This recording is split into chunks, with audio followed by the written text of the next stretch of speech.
اگر عشق مصطفیٰ کو دیکھا جائے ان کا زہد اور تقویٰ پیچھے رہ جاتا ہے، عشق مصطفیٰ نمایاں آ جاتا ہے، اور عشق مصطفیٰ ہر عمل پر ایسا غالب آتا ہے، ایسا غالب آتا ہے کہ صحابہ نے اپنے نبی کی نسبت، اپنے نبی کی مائیت، اپنے نبی کی رفاقت، سنگت اور غلامی کے رنگ کو اپنے اوپر ایسا حاوی کیا، ایسا ڈالا، چلتے صحابہ کے گفتار محمد عربی کی نظر آتی تھی، بولتے صحابہ کے کلام محمد عربی کا ہوتا تھا، اور اللہ نے اس بات کو پوری کائنات میں یوں آشکار کیا، پوری کائنات اس نتیجے پر پہنچ گئی، اور اللہ نے عرش معلیٰ پر یہ اعلان کر دیا، رضی اللہ عنہم ورضوا عنہ ذالک لمن خشی ربہ، یہ وہ لوگ ہیں جن کا دل نکال کر دیکھو گے میرے خوف میں ڈوبا ہوا نظر آئے گا، اور میں اللہ ہو کر یہ اعلان کرتا ہوں میں ان سے راضی ہوں، یہ مجھ سے راضی ہیں،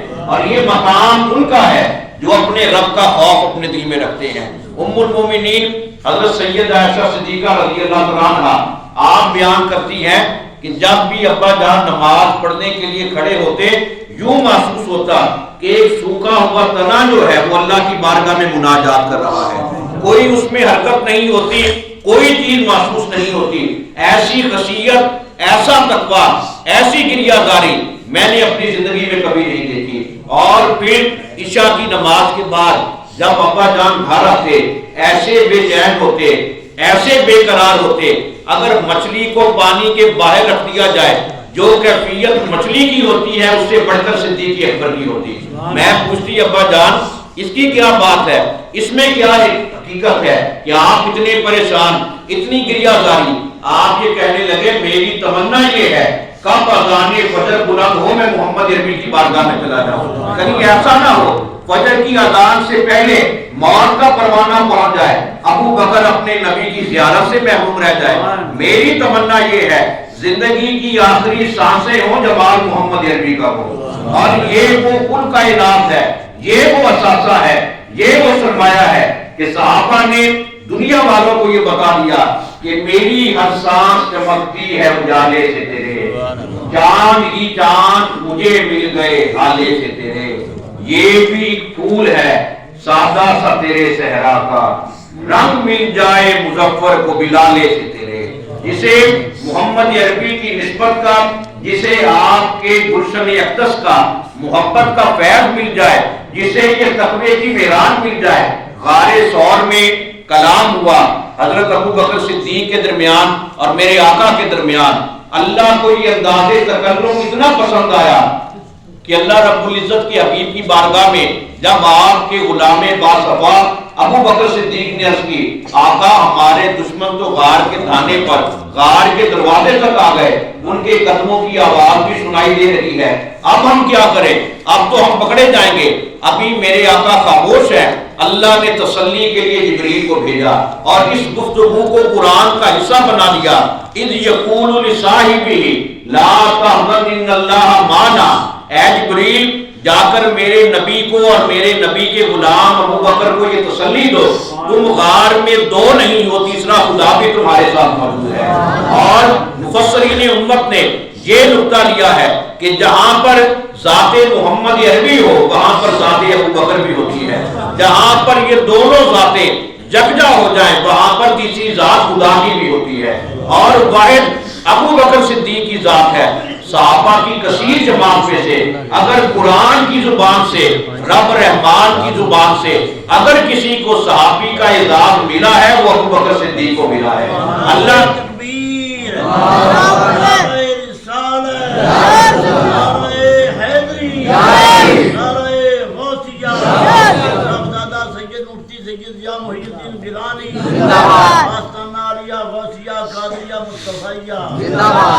واحد اگر شرف صحابیت تو سب کو میسر ہے، لیکن قرآن نے اگر کسی کو، اللہ رب العزت نے اگر کسی کو صحابی کہا ہے تو وہ صدیق اکبر کو کہا ہے۔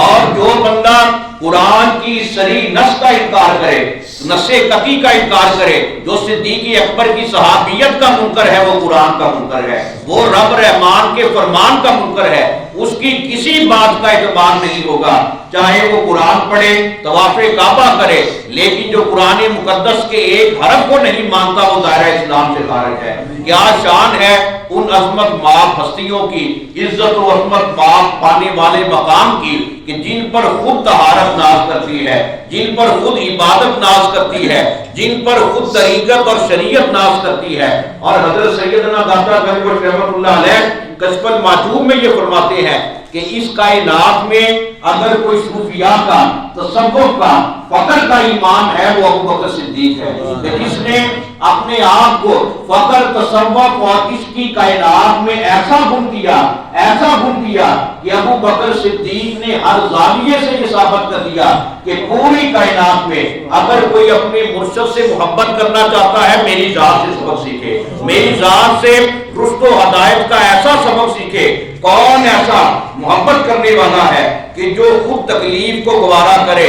آپ نے بعض روایات میں سانپ، بعض میں اور ذکر آتا ہے کہ آپ نے اپنی ایڑی آگے رکھ کر اپنے آقا محمد عربی صلی اللہ علیہ وسلم کا ظاہری طور پر آپ نے بچاؤ کا اہتمام کیا، دنیا والوں کو یہ بتا دیا خود جتنی مرضی تکلیف برداشت کر لو، جتنی مرضی اذیت گوارا کر لو۔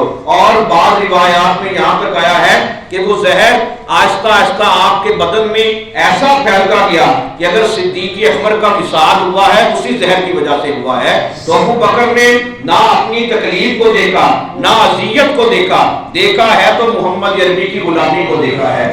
اور پھر میرے نبی نے بھی کمال لجپالی فرمائی، کمال محبت فرمائی۔ آج غور طلب بات یہ ہے، عقیدے کے اعتبار سے یہ بات اپنے دل میں بٹھا لیجئے، اگر کوئی بندہ حج کر کے آئے، عمرہ کر کے آئے، جو روزہ مبارکہ کی زیارت کر کے آئے، طواف کعبہ کر کے آئے، ہم اس کے گلے میں پھولوں کے ہار ڈالتے ہیں۔ کتنی عجیب بات ہے، جو روزہ پاک کی باہر سے زیارت کر کے آئے اس کے گلے میں پھولوں کے ہار ڈالے جائیں۔ عقیدت کے پھول انہیں بھی پیش کرنے چاہیے جو روزے کے اندر موجود ہیں، جو میرے نبی کے پاس آپ کے پہلو میں، آپ کے پہلو اقدس میں جلوہ فرما ہے۔ اسی لیے عاشقوں کے امام اعلیٰ حضرت امام اہل سنت شاہ احمد رضا خان بریلوی رحمۃ اللہ علیہ آپ یہ فرماتے ہیں، کیا مقدر ہے صدیق و فاروق کے، جن کا گھر رحمتوں کے خزینے میں ہے۔ ساری کائنات جس مدینے کی تمنا رکھتی ہے، اگر اللہ رب العزت نے مسکن اور مدفن عطا کیا ہے، صدیق اکبر کو روضہ رسول میں عطا کیا ہے۔ اگر میرے آقا کی اجازت نہ ہوتی ابو بکر صدیق کا مسکن اور مدفن اندر نہیں بن سکتا تھا۔ یہ میرے نبی نے قبول کیا ہے۔ جب حضرت ابو بکر صدیق کا آخری وقت قریب آیا، زندگی کتنی بے مثال، اور پھر دور خلافت میں ابو بکر صدیق نے وہ اصطلاحات متعارف فرمائی۔ یاد رکھ لیجیے، مانعین زکات کے خلاف سب سے پہلا جہاد کا اعلان کرنے والا، تلوار اٹھانے والا اگر کوئی مرد مجاہد ہے وہ ابو بکر صدیق ہے۔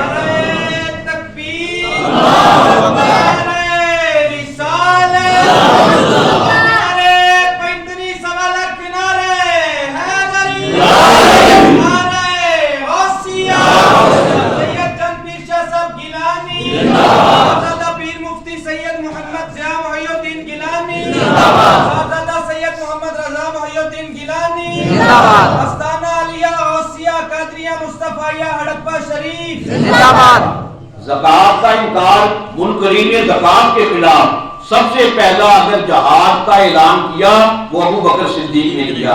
اور میرے نبی کے وصال پاک کے بعد بڑے بڑے جھوٹے نبوت کے دعوے دار کھڑے ہوئے، مسیلمہ کذاب جیسے لوگوں نے جب نبوت کا اعلان کیا تو سب سے پہلا ختم نبوت پر اگر کسی نے پہرا دیا ہے وہ ابو بکر صدیق نے دیا ہے۔ تاریخ ختم نبوت کا اگر پہلا کوئی سپہ سالار ہے وہ بھی ابو بکر صدیق کی پاکزاد ہے۔ حضرت عثمان غنی کے دور میں قرآن مقدس کی ساری جو جمع کی تکمیل ہے وہ مکمل ہوئی، اس کا آغاز اور اختتام ہوا، لیکن آغاز جو ہے وہ سب سے پہلے قرآن مقدس کی تکمیل کا وہ اگر شرف ملا ہے وہ بھی ابو بکر صدیق کو ملا ہے۔ غرض یہ کہ اولیت اور افضلیت کی ساری منزلیں جو ہیں وہ اللہ رب العزت نے ابو بکر صدیق کو عطا فرمائی ہیں، اور حضرت سیدنا ابو بکر صدیق کا جب آخری وقت قریب آیا تو آپ نے حضرت مولا علی کی بارگاہ میں عرض کی ہے علی مجھے بھی ان مبارک ہاتھوں سے غسل دینا جن پاک ہاتھوں سے محمد عربی کو غسل دیا تھا۔ میں یہ چاہتا ہوں کہ آپ کے مبارک عزت والے، عفت والے، عصمت والے ہاتھ لگیں تو ابو بکر صدیق کے بھی جسد کو ٹھنڈک ملے، راحت ملے، اور اللہ بھی یہ دیکھے کہ صدیقی اکبر بھی اہل بیت کا وسیلہ لے کر آ رہا ہے۔ تو یہ آپ کی وہ محبت ہے، بے مثال محبت ہے، کمال محبت ہے۔ پھر آپ نے اپنے گھر والوں کو یہ وصیت فرمائی کہ مجھے جب بھی تم میرے وصال کے بعد کفن دینے کا ارادہ کرنا تو مجھے نئے کسی لباس میں کفن نہ دینا، مجھے پرانے لباس میں کفن دینا، یہ کوشش کرنا جو پہلے کا کپڑا پڑا ہوا ہے اسی میں مجھے کفن دیا جائے، نیا لباس زندہ لوگوں کے لیے ہونا چاہیے۔ پھر آپ یہ کہنے لگے مجھے جنت البقیع میں بھی دفن نہ کرنا۔ گھر والوں نے عرض کی حضور اس میں کیا حکمت ہے؟ یہ وہ قبرستان ہے جس میں دفن ہونے کی ہر بندہ تمنا کرتا ہے۔ آپ نے یہ کہا میں اس قابل نہیں، پتہ نہیں میرے اعمال رب العالمین کی بارگاہ میں قبول ہے یا نہیں قبول ہے۔ مقام دیکھیے افضل البشر بعد الانبیاء، مصلی رسول پر میرے آقا نے خود کھڑا کیا، ان جیسی عبادت کس کی ہو سکتی ہے؟ تقوی کا حالت دیکھیے۔ گھر والوں کو یہ حکم ہے مجھے جنت البقیع میں دفن نہ کرنا، اگر دفن کرنا ہے دور کسی ایسے مقام پر کرنا جہاں پر کسی کو پتہ نہ چلے کہ یہ ابو بکر کی قبر ہے۔ آپ کے خوف کا، گریہ زاری کا، خوف خدا کا کیسا بے مثال عالم ہے۔ پھر ایسا کیوں نہ ہوتا کہ ایسا خوف کا عالم ہے تو اللہ نے ان کے خوف کی قرآن میں گواہی دی ہے، رضی اللہ عنہم ورضوا عنہ ذالک لمن خشی ربہ۔ اس کا مصداق اگر دیکھنا ہے وہ ابو بکر صدیق کی بارگاہ کو دیکھیں۔ پھر جب آپ کا وصال ہوا حضرت مولا کائنات مولا علی نے ام المومنین حضرت سیدہ عائشہ صدیقہ رضی اللہ تعالیٰ عنہ آپ سے مشورہ کر کے آپ کا جب جنازہ پڑھ کے جب آپ کے جسد اقدس کو دربار رسول میں پیش کیا گیا، دروازہ بند تھا، تالا پڑا ہوا تھا، حضرت مولا کائنات امام الاولیاء مولا علی آگے بڑھتے ہیں، جا کر یہ عرض کرتے ہیں آقا ابو بکر صدیق بدر کا ساتھی، غار کا ساتھی، آج مزار کا ساتھی بننا چاہتا ہے، اگر اجازت ہو تو ہم دفن کر دیتے ہیں، ورنہ ہم دفن نہیں کرتے۔ اہل محبت کا اور تمام کے تمام جمہور محدثین یہ لکھتے ہیں کہ دروازہ مصطفیٰ کا آپ دیکھیں یہ عالم کیا ہوگا کہ سامنے صدیق اکبر کا جسد اقدس پڑا ہوا ہے، تالا ہے، دروازہ بند ہے۔ فوراً جب مولا علی نے یہ صدا پیش کی تالا کھلتا ہے، کنڈی خود بخود کھل جاتی ہے، دروازہ بھی کھل جاتا ہے، دربار رسول سے محمد عربی کی یہ آواز آتی ہے۔ میرے آقا یہ فرماتے ہیں ادخل الحبیبہ الی الحبیبی فإن الحبیبہ مشتاق، دوست کو دوست سے ملا دو، اس لیے کہ یار کو یار کی زیادہ طلب ہے، یہ اس کی محبت کا زیادہ شوق رکھتا ہے۔ پھر حضرت ابو بکر صدیق کو اندر دفن کیا گیا۔ یہ آپ کی کمال محبت کا عالم ہے۔ اور بزرگان دین صاحبان طریقت و شریعت آپ خود یہ بیان کرتے ہیں کہ حضرت ابو بکر صدیق کے سامنے اگر کوئی یہ ذکر بھی کر دیتا کسی حدیث پاک کے بارے میں کہ میرے آقا نے یہ فرمایا ہے، اس میں ہمیں یہ پیچیدگی نظر آتی ہے، یہ مشکل نظر آتی ہے، حالانکہ ابو بکر صدیق آپ بہت دھیمے مزاج کے، بڑے رحم دل اور بڑے خلیق اور شفیق تھے۔ جب بات آ جاتی عظمت مصطفیٰ کی، ناموس مصطفیٰ کی، عزت مصطفیٰ کی، ابو بکر صدیق فوراً تلوار نکال لیتے۔ آپ یہ کہتے تمہاری جرت کیسے ہوئی یہ بات کرنے کی؟ فرمان میرے نبی کو ہو کا ہو تمہیں اس میں تنقید نظر آئے۔ نعرہ تکبیر، نعرہ رسالت، نعرہ رسالت، نعرہ تحقیق، نعرہ حیدری، نعرہ غوثیہ۔ تو سامعین محترم یہ ہے محبت کا وہ عالم۔ اور حضرت ابو بکر صدیق ہی آپ یہ فرمایا کرتے تھے کہ جب تمہیں محبت ہو جائے، محبت ہر چیز کو چھپا لیتی ہے، محبت آنکھوں سے نابینا بھی کر دیتی ہے، کانوں سے بہرا بھی کر دیتی ہے۔ پوچھا گیا کہ اس میں کیا حکمت ہے؟ آپ نے یہ فرمایا دعویٰ محبت کا ہزار کرو، لیکن جس سے محبت ہے اگر اس کی ذات میں تمہیں عیب نظر آئے تمہارا دعویٰ جھوٹا ہے، تمہاری محبت ناقص ہے۔ اگر تم اس کی تنقید سنو، اگر تم اس کی برائیاں سنو تو اپنے کانوں کو ایسا بہرا کر لو اگر سچی محبت ہے۔ اگر تم کان کھول کر اس کی تنقید سنتے ہو پھر بھی دعویٰ محبت کا جھوٹا ہے۔ پھر اسی قول کو لے کر حضرت داتا گنج رحمۃ اللہ علیہ کشف المعدوم میں یہ فرماتے ہیں، یہ طریقت کا پہلا سبق ہے جو طریقت کے امام، تصوف کے تاجدار، صوفیہ کے پیشوا ابو بکر صدیق سے ہمیں ملا ہے کہ جب بندہ منافی شیخ ہونا چاہے ابو بکر صدیق کی ذات کو سامنے رکھے کہ اپنی آنکھوں کو بھی نابینا کرے، اپنے کانوں کو بھی بہرا کرے۔ جب اپنے مرشد پر ایسا کامل اعتقاد ہوگا پھر حضرت داتا صاحب آپ مزید اس کی تشریح میں یہ بیان کرتے ہیں کہ جس کی یہ محبت کامل ہوگی اللہ صدیقی اکبر کے عشق کا صدقہ، صداقت کا صدقہ اللہ اسے بھی عروج عطا کرے گا۔ ہم خالی اسی لیے رہ جاتے ہیں، ہم خالی جب نعرے بلند کرنے ہوں، جب محبت کے بڑے بڑے دعوے کرنے ہوں ہم سب سے آگے رہتے ہیں۔ عملی طور پر ہم محبت سے خالی ہیں، نہ محبت کے اعتبار سے ہماری آنکھیں نابینا ہیں، نہ محبت کے اعتبار سے ہمارے کان بہرے ہیں، اسی لیے ہماری جھولیاں بھی خالی ہیں، ہمارے دل بھی خالی ہیں۔ جنہوں نے محبت کے اعتبار سے سچی محبت کر کے اپنی آنکھوں کو نابینا کیا، اپنے کانوں کو بہرا کیا، وہ صدیق اکبر بن گئے، وہ فاروق اعظم بن گئے، عثمان غنی، مولا علی، سارے صحابہ بن گئے۔ اس لیے کہ محبت کا مفہوم یہ ہے کہ جو بندہ ایک مرتبہ مان لے، ایسا مان لے، ایسا مان لے، زندگی کی سانسیں وہ ختم ہو جائیں لیکن محبت کی انتہا نہ ملے۔ یہ ہے محبت کا فلسفہ جو فنافی شیخ کا، فنافی مرشد کا، جو ہمیں صحابہ کی حیات طیبہ سے ہمیں ملا ہے۔ حضرت سیدنا معین الدین چشتی اجمیری رحمۃ اللہ علیہ آپ ایک مرتبہ اپنے مرشد کامل کی بارگاہ میں بیٹھے تھے۔ حضرت خواجہ عثمان ہارونی رحمۃ اللہ علیہ آپ نے یہ فرمایا، اے معین الدین تم مجھے یہ بتاؤ کہ تمہیں مجھ سے کتنی محبت ہے؟ آپ نے اس وقت دست بستہ یہ عرض کی، حضور پوری کائنات میں اگر مجھے محبت ہے تو آپ ہی کی ذات سے ہے۔ اس وقت آپ اندر تشریف لے گئے تو بعد میں لوگوں نے یہ کہا، جو پاس سے گزرنے والے تھے وہ کہنے لگے، اے معین الدین تم نے یہ کیا بات کی؟ تم کہہ دیتے مجھے سب سے زیادہ خدا سے محبت ہے، وہ وحدہ لا شریک ہے، قادر مطلق ہے۔ آپ کہنے لگے یہ بات درست ہے، اس سے کون بندہ انکار کر سکتا ہے، لیکن میں اس سے زیادہ محبت کیوں نہ کروں جس نے مجھے خدا کا رستہ دکھایا ہے۔ نعرہ تکبیر، نعرہ رسالت، نعرہ حیدری، نعرہ غوثیہ، آستانہ عالیہ غوثیہ قادریہ مصطفیہ۔ آپ اپنے ملفوظات طیبات میں یہ فرماتے ہیں، اے دنیا والوں غور سے سن لو، معین الدین چشتی کا یہ عقیدہ ہے، مجھے اس ہستی سے، اپنے مرشد کامل سے سب سے زیادہ محبت ہے جس نے مجھے خدا کی پہچان کرائی، جس نے مجھے خدا کا سبق پڑھایا، جس نے مجھے خدا کا رستہ بتایا۔ جب آپ کے اس فرمان کا آپ کے مرشد کامل کو پتہ چلا، آپ نے یہ فرمایا، معین الدین میں یہ دیکھ رہا ہوں تیرا ایک قدم زمین پر ہے، دوسرا عرش مولا پر ہے، پوری کائنات میں تیری عظمت و ولایت کے چرچے ہوں گے۔ اور معین الدین چشتی اجمیری اور حضور غوث پاک کا زمانہ ایک ہی ہے۔ معین الدین آپ خود یہ فرمایا کرتے تھے، مجھے جو بھی فیض ملا، جو بھی محبت کی خیرات ملی، آپ عالم با عمل تھے، صاحب طریقت و شریعت تھے، صاحب معرفت تھے، لیکن آپ یہ فرماتے ہیں مجھے نہ علم سے کچھ ملا نہ تقوی سے ملا، جو مجھے مرشد کی نگاہ فیض سے ملا۔